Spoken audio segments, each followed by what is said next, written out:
There is hope, New York City.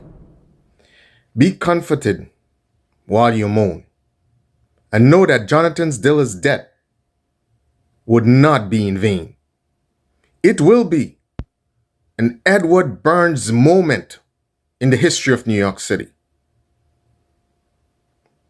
His sacrifice will not be in vain.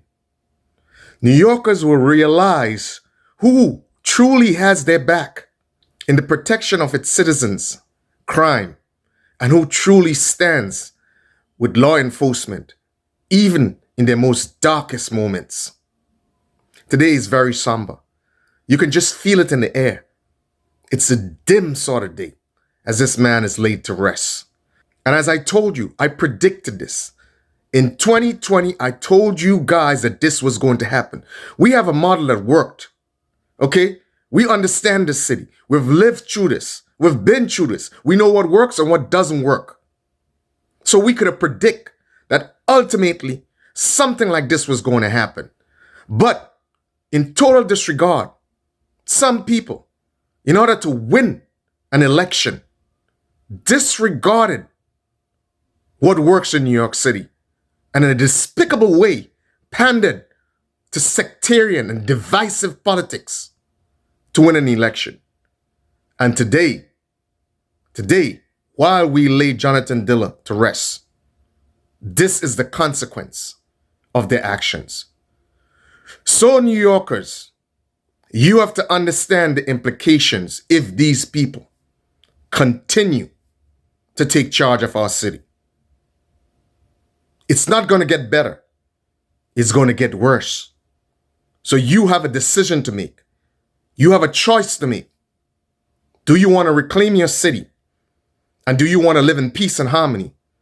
Or do you want to leave your city in the hands of reckless politicians to govern your city with recklessness? The choice is yours. Yes, the choice is yours. Do you want to see another cop family going through the unimaginable pain that the wife of Jonathan Diller and his family are going through right now? The choice is yours. Whether you want the city and the subways of New York to be safe and peaceable so that you can go to work to earn an income without fear of as to whether or not you are going to make it back home.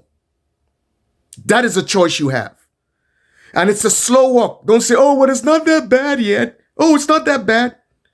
Don't wait till it gets that bad. The writing is on the wall. Now is the time. Now is the time to make a decision. We have seen this before. From Officer Edward Burns to Officer Mosamillo in Brooklyn, and now to Jonathan Diller and the countless others, too numerous to mention, who have lost their lives, putting their life on the line to protect this city and you and I. We owe this to them. We owe this to them to let the people that disregard and facilitate things like this happening know that we are not going to stand for it. We are not going to support you when you pander. But we are going to make a decision to keep this city safe. And we're going to use the power of our vote to do it. They've played their hand. They've shown you who they are and what their interests are. And when tragic things happen, they show you who they support. The elitist brothers. So the choice is yours, New York. You have a choice to make. That's all I'm going to say.